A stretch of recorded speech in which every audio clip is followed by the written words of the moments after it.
Hello,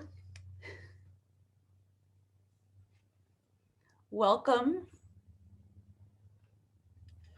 Hi, Lindsay. Hi, good to see you, Tara and Reverend Nadine. Thank you both for joining me. We have a lot more people RSVP'd, but we'll see who shows up today. If not, I always welcome an intimate group setting, and we can maybe make it more even interactive.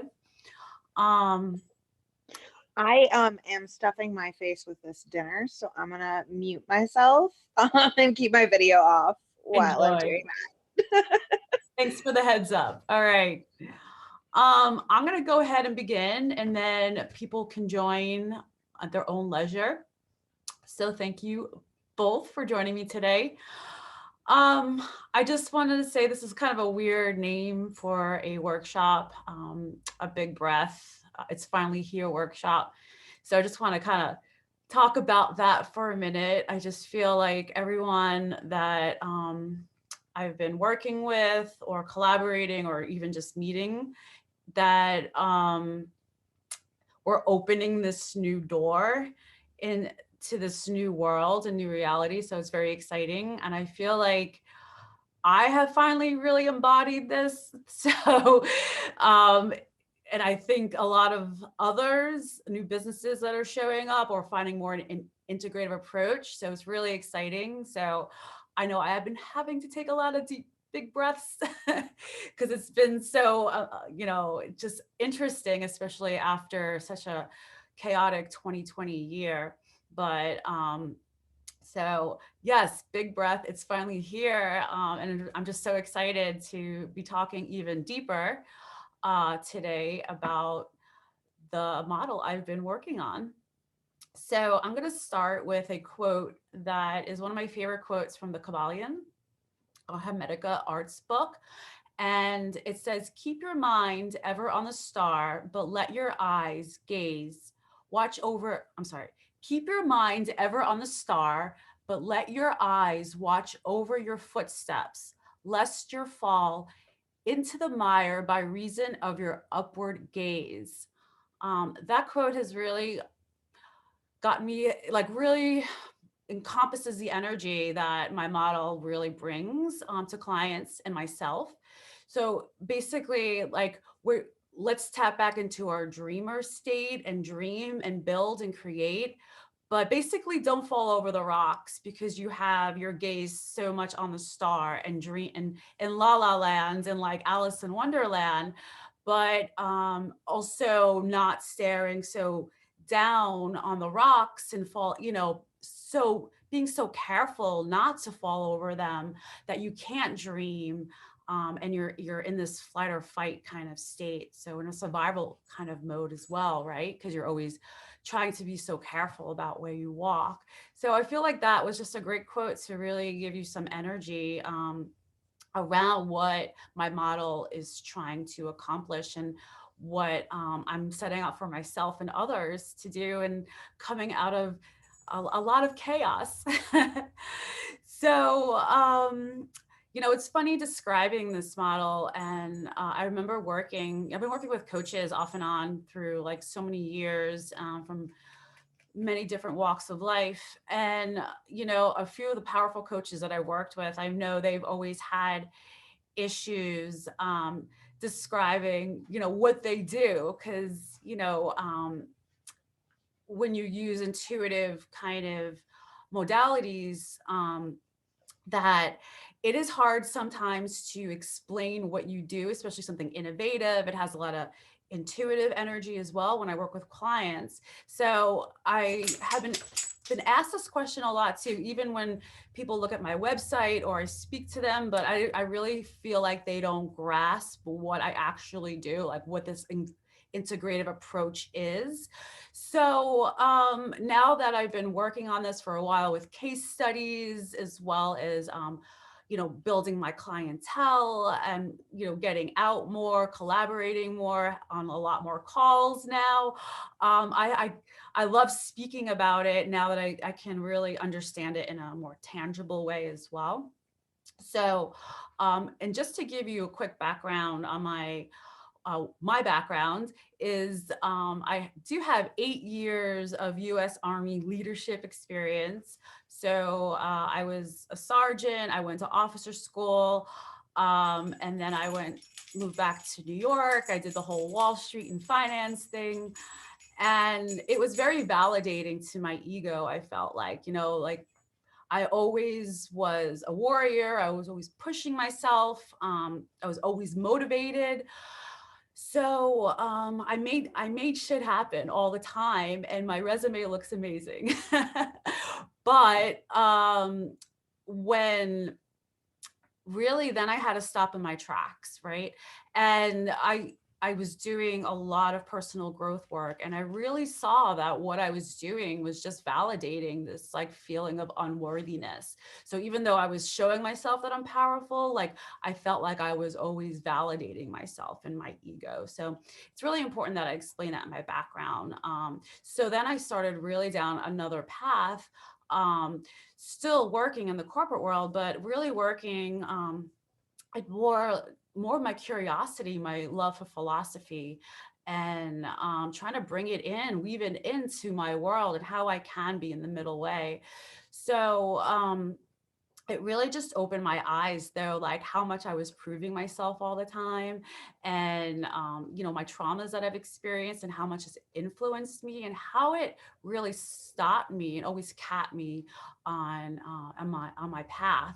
So this is really this is kind of an extension of myself, this model right now, of my background and how I can put it all together.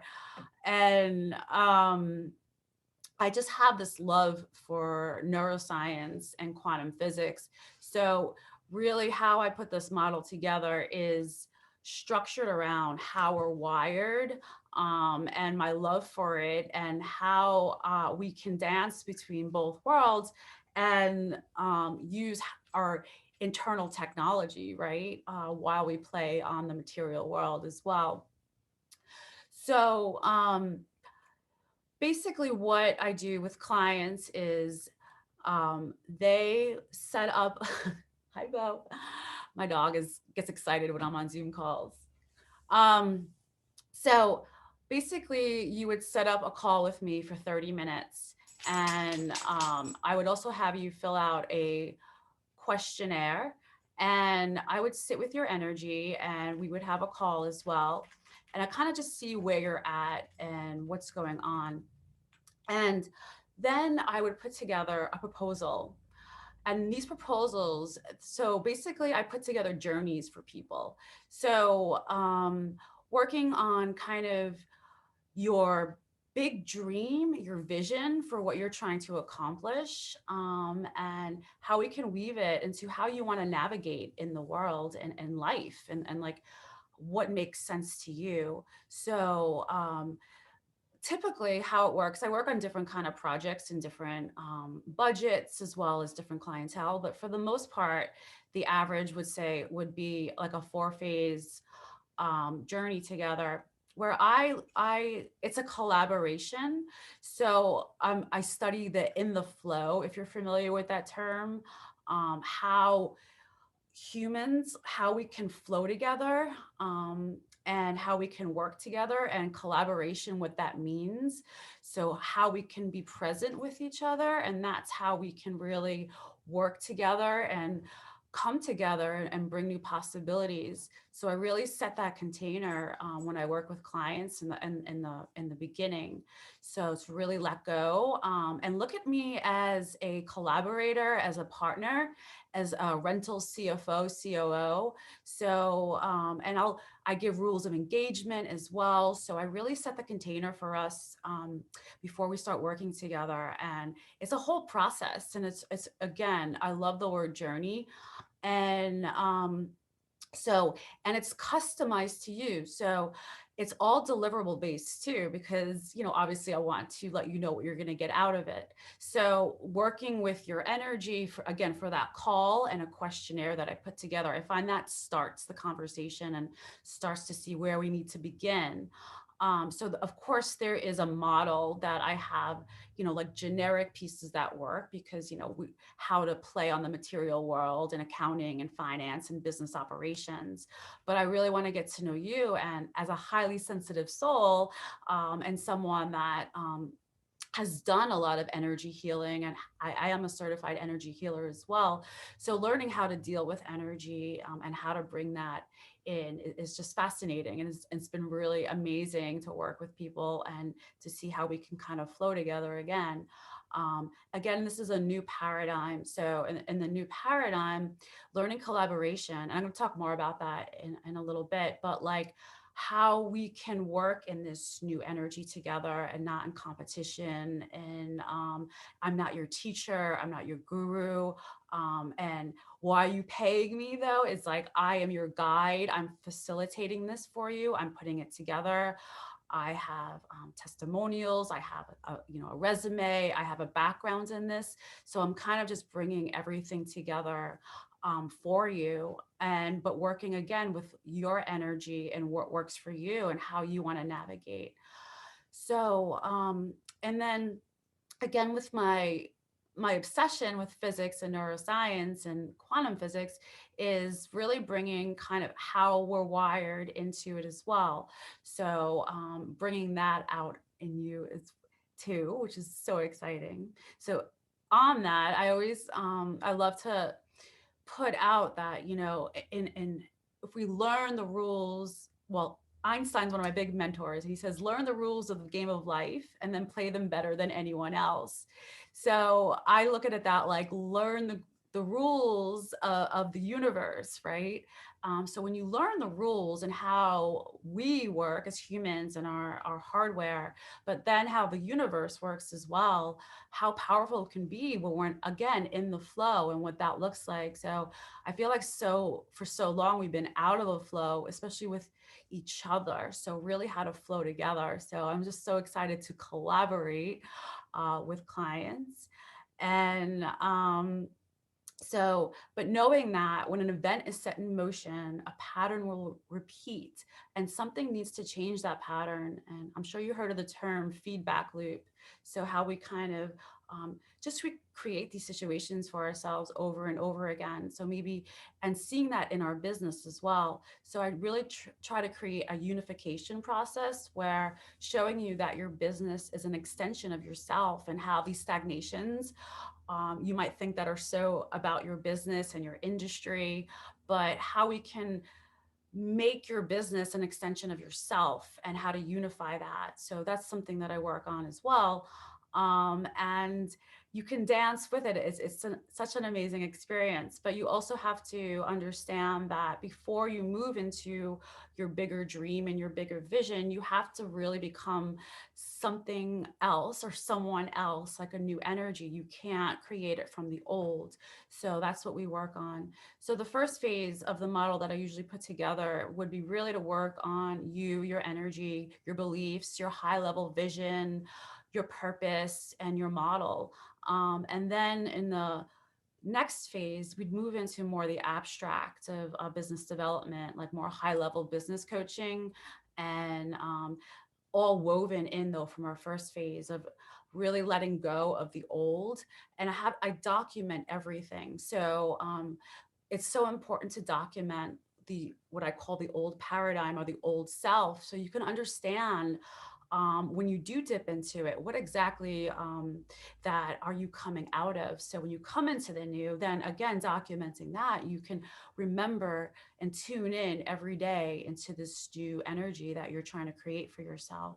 So it's a really beautiful but deep process of understanding. And for a while, you probably will have to toggle through both because it's easy just to get caught up, especially if you're in the same environment over and over again into the old beliefs and the old patterns that you're trying to break free from.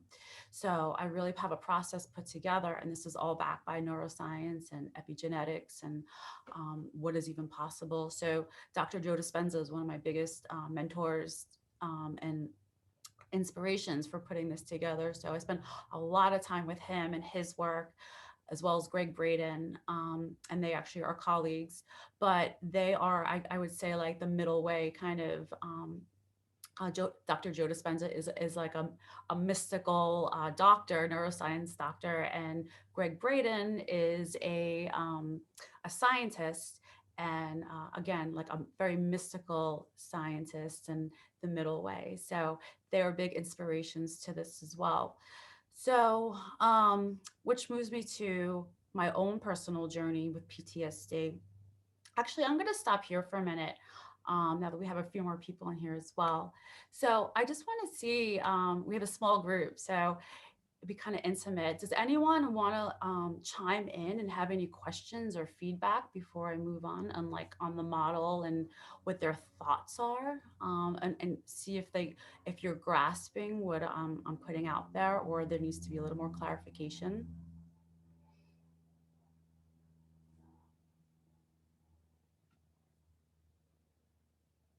Hi, Kat. Hi, beautiful. Welcome. Thank you. All right. So if no one has any comments, I'm going to move on to my own personal journey with PTSD. And I just published a story with the Aura Ring that I'm wearing right now. And that has helped me through one of the many tools I've been using through biohacking to help me through trauma recovery. So I tell the story just because it's given me such a deeper insight on neuroscience and quantum physics, and how we're wired, and our capabilities and possibilities, and trauma as well, like what trauma is on such a deeper level. So, I've been doing this work, which seems like an eternity. So, was it like almost 3 years ago? I was in New York and I knew it was time to go. I was doing a lot of what I call eat, pray, love work. And I got the download though that it's time to move, and I felt it. So I decided to move out to California. So I was in this great place though. I was working with coaches and had this community, of like-minded people, and I was really like excited about this. And it felt like all the doors were opening for me. I felt like I levitated out here. I spent a few months on the road, and things were just really working out. I thought I broke a spell or something, and money was just coming to me, and I just felt so aligned, and I felt like like a new state of being. It was such an exciting time of life for me. But then when I moved out here, and kind of started settling down again, this is when I got diagnosed with PTSD, and I was just such an unfamiliar state. I was so disappointed with life because I mean, I did all this work. I thought I broke some spell, and here I am experiencing something that was so scary and so traumatic. And I thought that I had this all under wraps, and I was supposed to be out here. I was following a breadcrumb trail from the universe. I've been doing so much personal growth work with so many different modalities, and traditional and non-traditional. So I spent like almost a year, or like about 7 months with Landmark, with their forum, and I was a team leader, and I was really just doing this amazing work, plant medicine and kundalini teacher training. So I felt so tapped in. I had all this wisdom, and I felt like I embodied it. So I was really surprised when I had such PTSD a couple years ago, and the recovery from it. So, but what I noticed is that I think what I learned from the experience is that when I moved out here, I feel like I had a sense of like that I arrived, that I conquered something, and there was something to conquer, which I learned that's not the case. So, learning that it is really such a dance with trauma, and like trauma is just how to work with it and how to be with it, especially someone like myself that I've experienced compounded trauma. So it's not just one incident that's happened. It's something that's happened for me since early childhood, to that just I've, experienced traumas like a lot of us, but some of us do have to experience maybe more traumas than others, and it gives us it's more difficult to navigate in life and have footing, right? Because of how we're wired, and learning like how neuroscience, how they can really show us that, you know, even when we do this work, and we're on this great path, that we still crave the familiar. So it makes us feel comfortable, right, and safe. So we call in back the unfamiliar, even if we think that we've broken free from maybe past experiences that we had. So yeah, it's kind of mind blowing when you think that you've moved through something and then it shows up again in your life. So the PTSD for me was really like, for me it was so beautiful now that I reflect, not during the time that I was experiencing it, but now I can see what a gift it is, because it made me go so deep with all this wisdom, and it tested my faith so much. It's like, wow, I've done all this work, why am I experiencing this?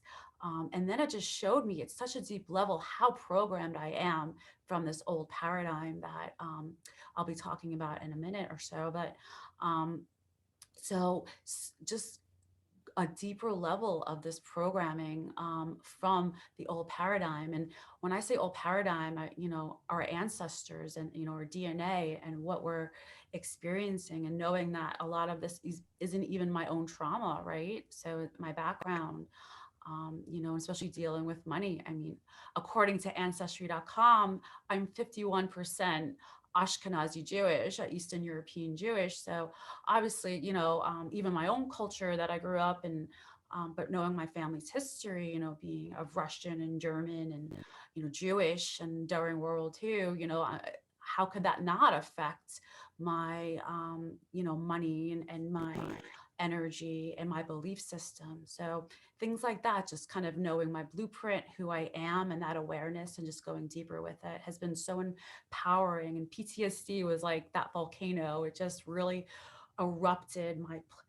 plate tectonics and really made me kind of go so much deeper. But I feel like the universe also was challenging me to, be like, okay, like you've been studying this for so long. So now let's put our money where our mouth is. And you know how powerful you are. So to show me at such a deeper level, because what I also reflected on too is that when I broke free from what I looked like from corporate prison, and and just like this model that was so constricting for me, and suffocating me, and I didn't feel free, that when I came out here, I overcompensated for it, and I just had no structure, because I didn't want structure. I wanted to just breathe. But I see now how we need structure. That's how we thrive. But healthy structure, not structure to make us feel claustrophobic and like a slave and suffering. And again, that's a lot of the old paradigm programming. So yeah, what I've learned through PTSD. I mean, I don't even know how I would learn at such a deep level. How powerful we are if I didn't have that experience. So it's definitely a gift, especially if you have experienced trauma in your background, and how to dance with it, and so yeah, it's interesting because I know I worked with Brendan Burchard for a while, who was a Tony Robbins predecessor, and and he's really amazing. I still love his books. He's more more personal growth, and more, I guess, a little more traditional, but I really like his take. And he says in one of my favorite books called The Motivation Manifesto, you kind of build a manifesto for your motivation. It's really cool. But he does say right in the beginning, he's like, I don't understand trauma, and that really stuck with me, because, a lot of these programs out there, they don't address trauma, right? Like you have to have something else. Like maybe you have a tapping coach, or a healer or a Reiki master that you're working with, but it's not really woven into our business development. So, and then it becomes frustrating because, I working with clients and myself as a client, it's like how, if you're having a really bad day, especially if you are going through something that really triggers you and triggering something from your past, like how do you dance with that and work with that? So that's what I love. That's the gift I bring in this model is how to dance with what you're dancing with at this time, at this present moment, because it's not going to be easy moving into the unfamiliar, especially if you are innovative and creative and you just have so many experiences that have led you to failure or what you look at as failure. So how to break those cycles and those chains. So yeah, so that was my gift. And it was really amazing to speak about it. I kind of went back and forth if I wanted to speak about it at that such deep level and publish something about it. But I think for me, it's depending, what kind of clients I want to attract and what kind of work I want to do. So I really do want to always work with people that, especially if you ever thought you were broken or, needed fixing. And it's like, no one's broken, no one needs fixing. And I really gave myself that permission. And that is a huge recovery right there. It's just like, oh, maybe I dance a little bit different than someone that has had more of, less traumatic life. And I don't judge that either. And I work with those people too. And there's no judgment. I love working with people with no trauma. It's beautiful. It's gorgeous. And we just do different kind of work together. And I can hold that space too, because,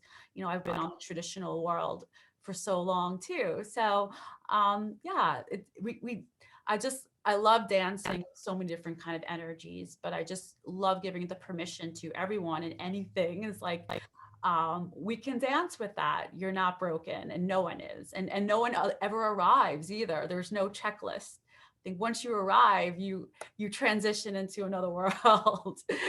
So just knowing that is so powerful. And that goes back to the beginning too about collaborating with my clients is it what the new paradigm energy is like. No one arrives, like we're all on this path together. So I'm bringing my gifts, you're bringing your gifts, you're the CEO of your business and I'm your rental CFO and COO and partner on the journey. And it just makes it such a beautiful journey together. And I really bring out I feel like what I bring out versus working with other coaches that I would say had a little more spiritual ego about it. And, it had to be their way and their coaching program that no, the energy that we work with and we bring together, we really weave it into our journey together. But it's really your energy. I'm your guide. So it's really amazing what comes about when we do this work.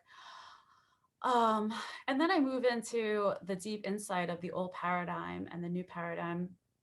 I brought up my ancestry, that's a really big piece.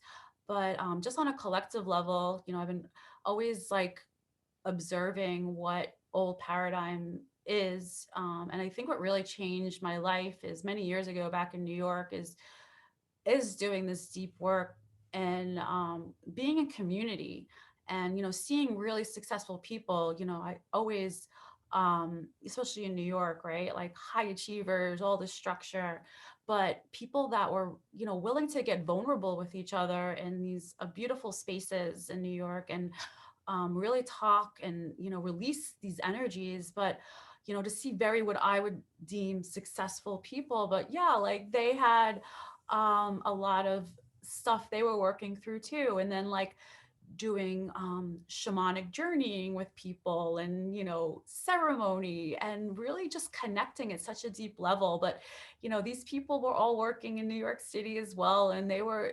it was just fascinating. And I think it just really opened my eyes about like who we look at that is successful and what that means. But it really gave me such insight. It was my first real insight on old programming, old paradigm programming, because it's like, oh, this is not just me.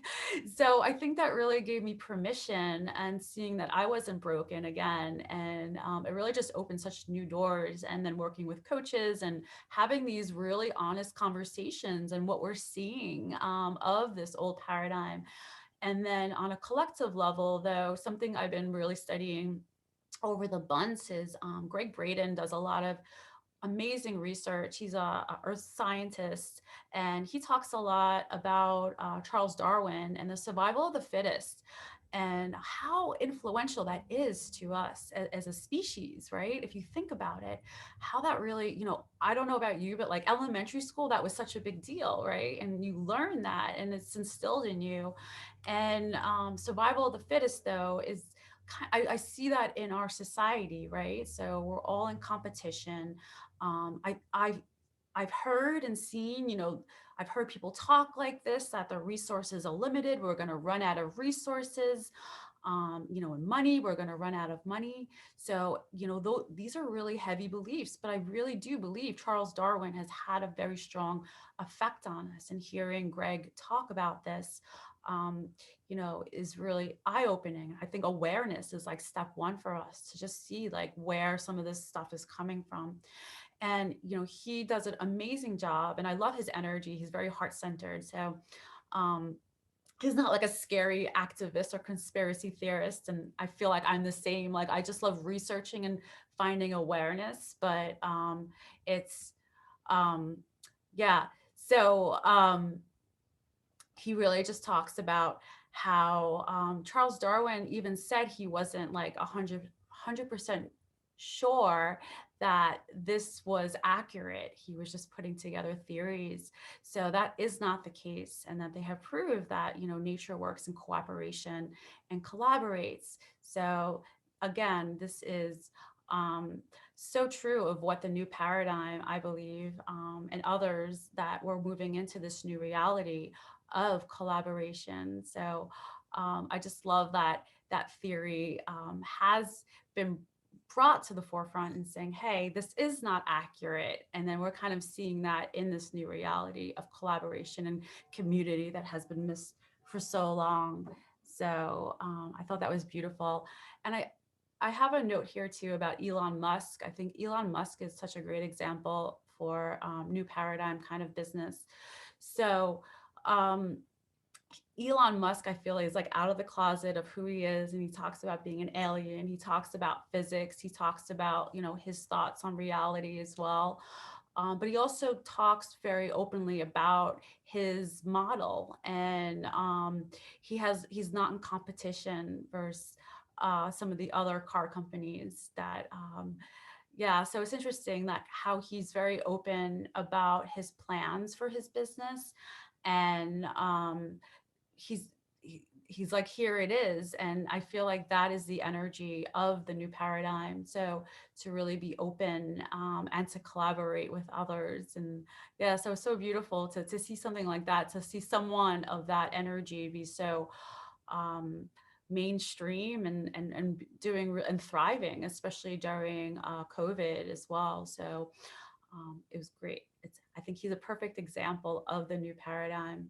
So some of the other old paradigm, is a lot of being punished, doing time for karma, like we're here, like just doing out our karma time, and being in survival mode as well, and having to work really hard for money. So those are those are like a lot of the big ones of that. So just, and not even like having to go deep into detail where they come from, like a Charles Darwin, but like just having that, knowing that that is such a huge influence of the old paradigm and what we're moving out of. It really helps when you navigate and you start feeling that way and thinking in like lack and scarcity, and that, and resources are drying up and we're going to run out of resources. So now, this new paradigm is like, no, there's enough resources for everyone.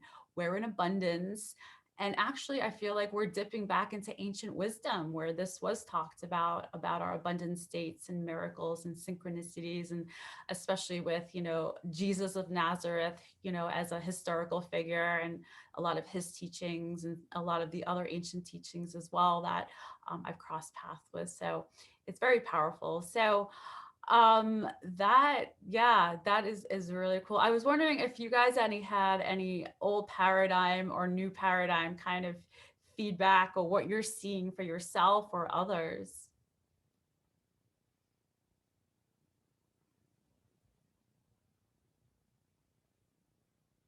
Anybody? If you don't feel like talking, you could always throw in something in the chat box as well. But okay, I'll give you guys a second. Yeah, please, Kat. Yeah, and oh man, I'm loving what you're sharing. It's so spot on. It's like we don't create new things from old spaces. Like it's just so like obvious. But yeah, on my own journey of kind of like stepping into new awareness surrounding like love, business, my own path, for lack of a better word. It's been, transformative to go towards like those modalities that really speak to me. It's like I was, listening when you were sharing as far as the different modalities that brought up trauma for you. And it's like, it's been the same thing for me. And I feel like that's actually a really good thing. And it's like, as I've been moving from like a more old paradigm thing, like you have to respect the space that you're coming from.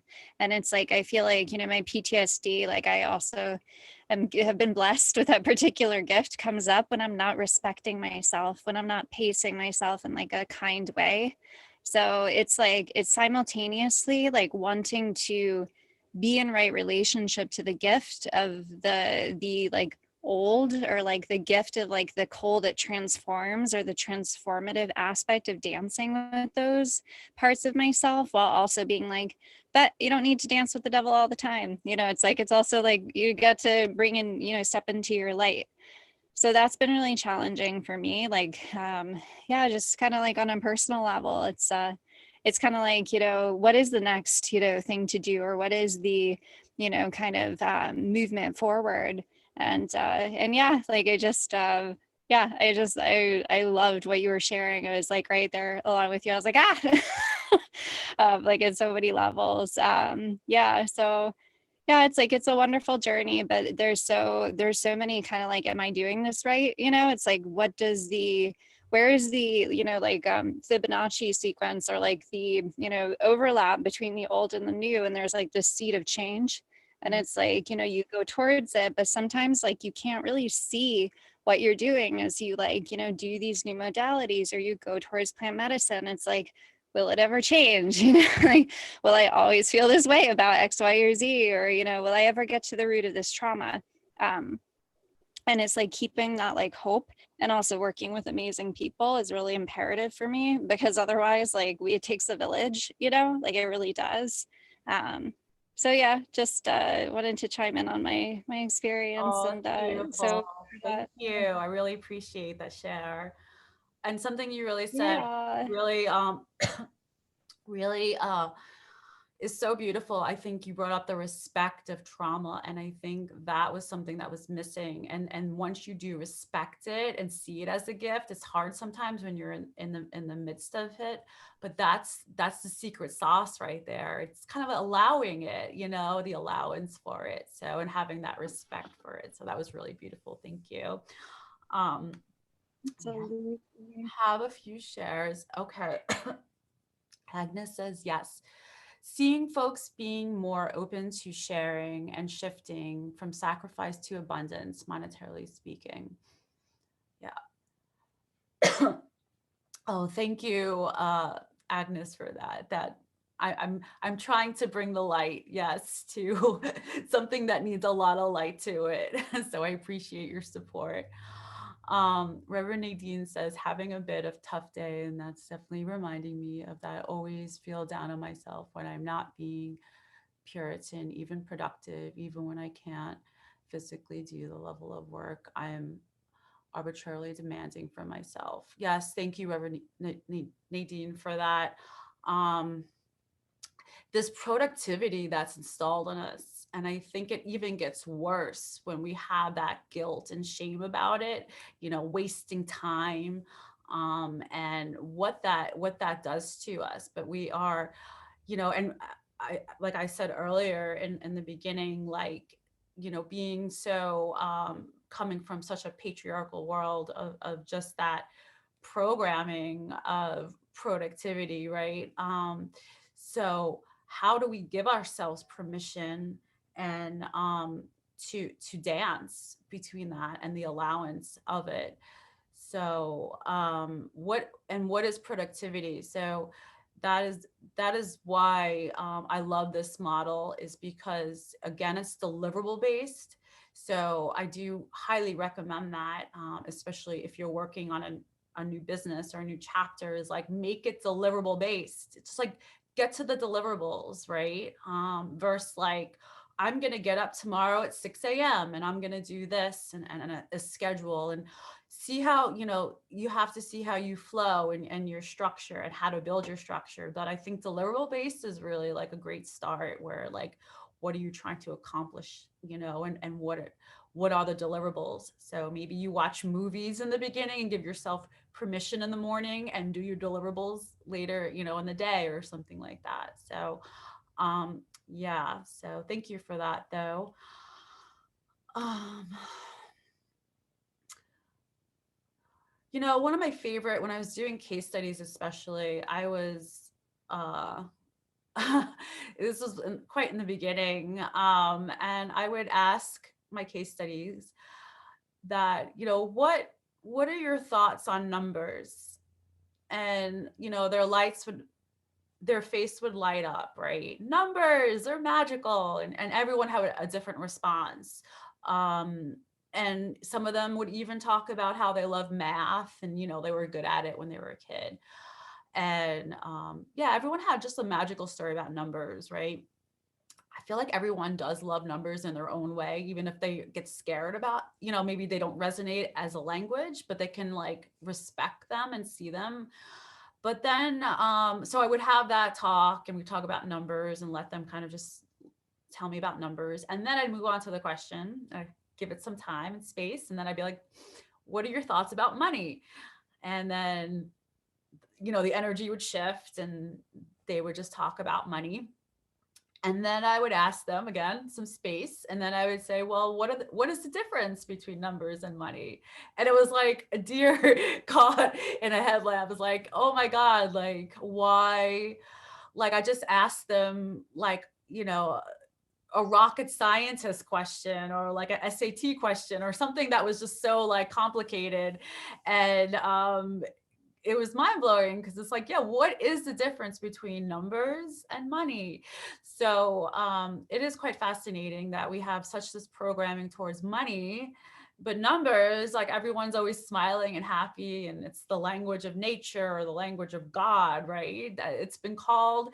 So, how the universe talks to us in numbers, and, we see sequence of numbers, and we call them angel numbers. People call them angel numbers. So, there's a frequency, right? You might get excited if you see like 3333 and something catches your attention. But, yeah, when it comes to money and you're looking at a bank account, if you saw that $333, I don't know if you'd be as excited. You might be like, well, that's not enough money to pay for my rent, versus like what the actual number energy is of that frequency. So, again, it was just a fascinating kind of exploration of it. So I've really sat with it myself too, for a while, and looking what is the difference between the two.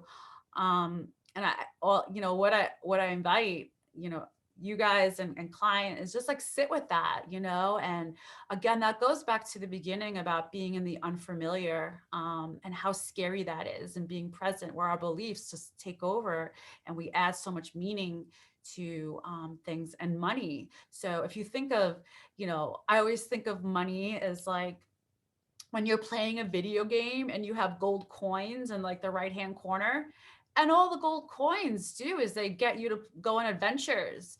and kill dragons, save princesses, right? But that gold coin box doesn't really have meaning. It really just is a way for you to play the game, right? Have the adventure. So I really do think money does have that energy, and you know, it could be like this neutral, just to have experiences and have life. But you know, it's so hard for us with our backgrounds and our traumas and ancestral healing as well to do that and navigate. So you know, I do invite you, when you are looking at your computer screen of your bank account, and just look at the numbers, not the meaning of what is there, and staying very present. And you know, perhaps just meditating with it too, if you do have money trauma and money PTSD like myself, and really just kind of sitting with numbers on, you know, your bank account and screens, and kind of seeing, piercing through it. So it's really powerful. um Biohacking, I have biohacking in the business operation. So again, earlier I was talking about PTSD and, you know, my journey, but biohacking has really come up for me. If you don't know what biohacking is, I explain it my own experience. I just think it's like a way to hack, and like how we hack into things. It's like a quick shortcut way into our brain and neuroscience and neurologically. Like, so I feel like a lot of these cool, you know, it's like a wave of technology, but it's a way to like kind of just see how we can create spaces and environments that you know, accommodate us and can make us thrive. So biohacking, I have like a handbook that I love from this gentleman out I believe in Finland. So you know, that Norwegian beautiful energy of what they do out there, and they're just so, I feel like, in a healthy, vibrant kind of energy. So really just understanding science though, but like, yeah, it's a lot of yogi philosophy as well, but kind of, I like their lens, and it's, for me, it's like a quick way to put everything together. So for instance, right now my back is kind of hurting, so I have this mat off of Amazon. It's like a mat with a pillow, and it's mirrored of like the bed of nails, you know, like an acupuncture. But so like having things like that, but how important our environment is. So again, like Reverend Nadine was saying earlier, just like not feeling well and productive, but like, you know, if we work together, I would want to know everything about her environment. Is her environment, you know, how is that supporting her on her journey?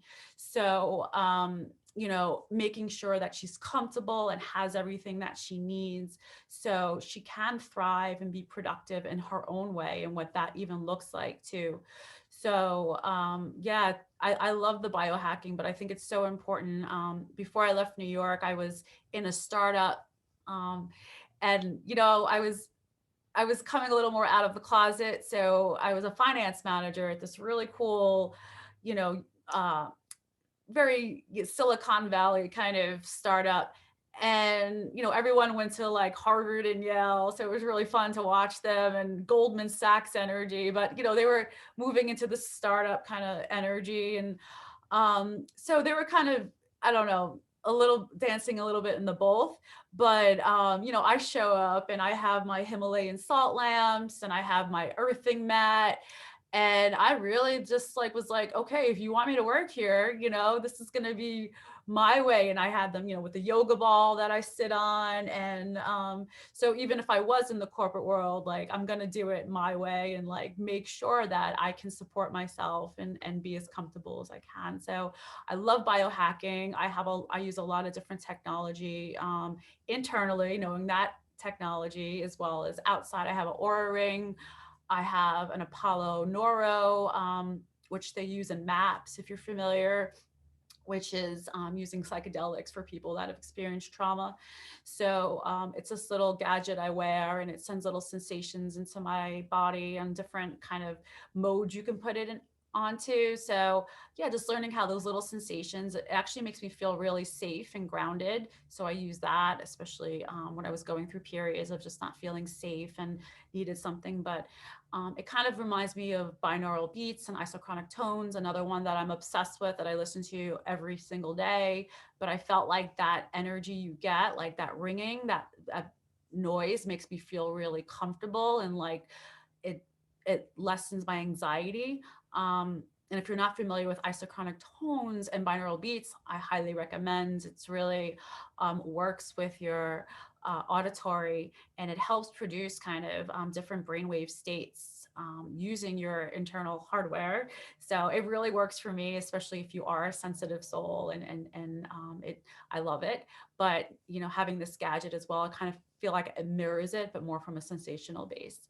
So there's so many gadgets out there, and they're fun, but I just put that out there that, you know, I do work with clients on that, but also like, you know, promoting that as well, to look into biohacking and how you can bring that into your world. Um, and yeah, then I talk about the last piece that I was going to talk about, um, the balance of magical accounting for the balance of old and new paradigm. So, you know, we talked about the old and new paradigm a little bit, but so accounting and finance and more the traditional pieces. So before we can get magical, really, it's like we really have to understand where we're coming out of, like Kat was saying earlier too. And it's like, you know, honoring that and not being mad at it, but just kind of learning it and knowing it. And almost, you know, realizing that we're just the, and how to observe it, and not, I call it not drinking the Kool-Aid. So, you know, just like saying, okay, you know, this is the programming, and just observing it. And that's who we are. We're the, you know, we're the consciousness of it. We are not that of the old programming. We are the consciousness of it. So really embodying that is so powerful. And but you really, that's why I really highly recommend, if you're interested, is documenting it. Start writing down these beliefs. I think sometimes we write down old beliefs, but thinking they're even our beliefs, but having a clear understanding of the old paradigm. And, you know, I always love the exercise where you write old beliefs and then you mirror it with a new belief. But if you even look at those old and new beliefs, then you can look at it like old paradigm, new paradigm, and understand that on a collective level too, what you're coming out of and how we're feeding into it. And how, if you don't do this internal work, that you are just going to be a victim of the environment.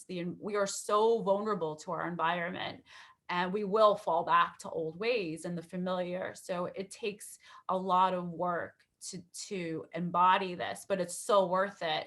And once you start doing it, like it becomes, it's, I look forward to it. Oh my God, if I didn't do my morning meditations, like I would never be able to do what I want to do and do this model. I would take everything personal. Like even this workshop, I had so many people signed up on different platforms, and yet there's 3 people here, and I'm like, cool, there's 3 people here, it's an intimate vibe. But the old me would have took it very offensive, you know, and not been able to really kind of bring my presence, and you know, just have to kind of always feeding off of the outside world and the environment if I haven't had a strong anchor to navigate. But I can't stress enough to really to anchor the old paradigm and the old beliefs, and understanding what you're coming out of first, before, I know we always love to create the new and the new being and the new self-image, but I feel like you will have a way more success rate and sustainability if you really could document and write down and like be like, this is the old programming. Because I know that you know, from my own experience and seeing others, is like there's a few that just haunt us, right? They taunt us, they mock us. I have this energy called Judge Judy. You know, she criticizes me. She's always in my business. So, you know, I have tea with Judge Judy. You know, she's a part of me, and I don't let her boss me around anymore. And it's been a good experience. Okay, so it's getting towards that almost an hour. So I'm going to leave a few minutes too for you guys. If anyone has, if you want to type or you want to chime back in and say any kind of final thoughts that you have about this, I would love to hear the feedback. This is really amazing.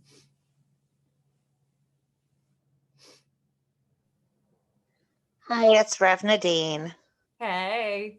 I did not come back on video. I'm just a giant flop today, but I have so enjoyed listening to this, and a lot of it was just very resonant for me, especially like, tea with the inner critic that's always tripping you up, especially like, yeah, it's rough out there. And a lot of us have like trauma related to money. So it's really awesome work that you're doing, and I super appreciate you. Thank you. I really appreciate that.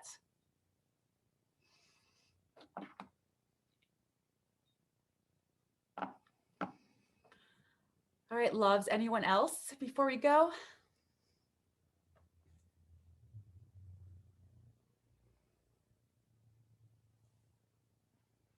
All right. Well, thank you so much for joining me. And please reach out, even if you don't, if you have a small budget or no budget, I'm always open to helping and seeing how it can be an asset to you on your journey. So thank you so much for joining me today, though, and be well. Bye.